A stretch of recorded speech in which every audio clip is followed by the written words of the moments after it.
بسم اللہ الرحمن الرحیم۔ ناظرین اکرام السلام علیکم۔ حضرت دانیال علیہ السلام ایک دن جنگل میں چلے جا رہے تھے۔ آپ کو گنبد نظر آئی، آواز آئی، اے دانیال ادھر آؤ۔ دانیال علیہ السلام اس گنبد کے پاس گئے۔ معلوم ہوا کہ کسی مقبرے کا گنبد ہے۔ جب آپ اس مقبرے کے اندر تشریف لے گئے، دیکھا کہ ایک بڑی عمدہ عمارت ہے اور اس عمارت کے بیچ ایک بڑا عالیشان تخت بچھا ہوا ہے اور اس پر ایک بڑی لاش پڑی ہے۔ پھر آواز آئی، دانیال تخت کے اوپر آؤ۔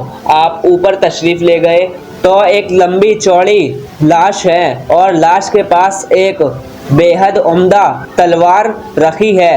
اس پر یہ لکھا ہے کہ میں قوم عاد سے ایک بادشاہ ہوں۔ خدا نے مجھ کو 1300 سال کی عمر عطا فرمائی، 12,000 شادیاں کی، 8,000 بیٹے ہوئے جس کی کوئی تعداد نہ ہو۔ وہ خزانے میرے پاس تھے۔ اس قدر نعمت لینے پر بھی میرے نفس نے خدا کا شکر نہیں کیا بلکہ اللہ تعالیٰ کی نافرمانی کرنا شروع کر دیا اور خدائی کا دعویٰ کرنے لگا۔ خدا نے میری ہدایت کے لیے پیغمبر کو بھیجا اور اس پیغمبر نے مجھے بہت زیادہ سمجھایا لیکن میں نے کچھ نہ سنا اور وہ پیغمبر مجھے بددعا دے کر چلے گئے۔ اللہ تعالیٰ نے مجھ پر اور میرے ملک پر بھکمری مسلط کر دی۔ جب میرے ملک میں کچھ پیدا نہ ہوا تو میں دوسرے ملکوں میں حکم بھیجا کہ ہر ایک قسم کا میوہ اور غلہ میرے ملک میں بھیجا جائے۔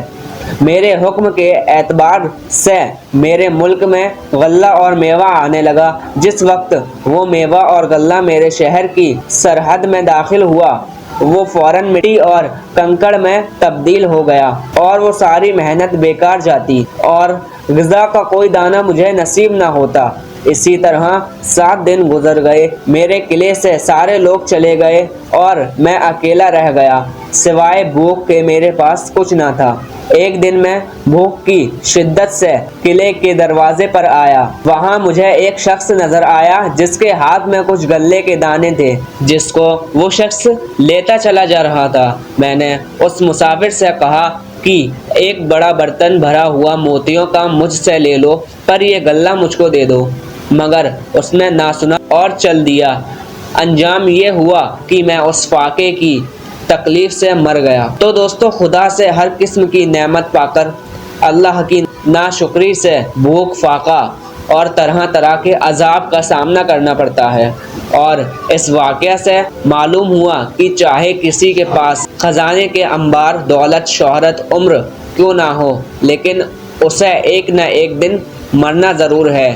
ہم سب کو چاہیے کہ دنیا سے زیادہ ہم اپنی آخرت سدھارنے کی تیاری میں لگ جائیں۔ اللہ تعالی ہم سب کو آخرت کی تیاری کرنے کی توفیق عطا فرمائے اور دنیا میں بھی کامیابی عطا فرمائے۔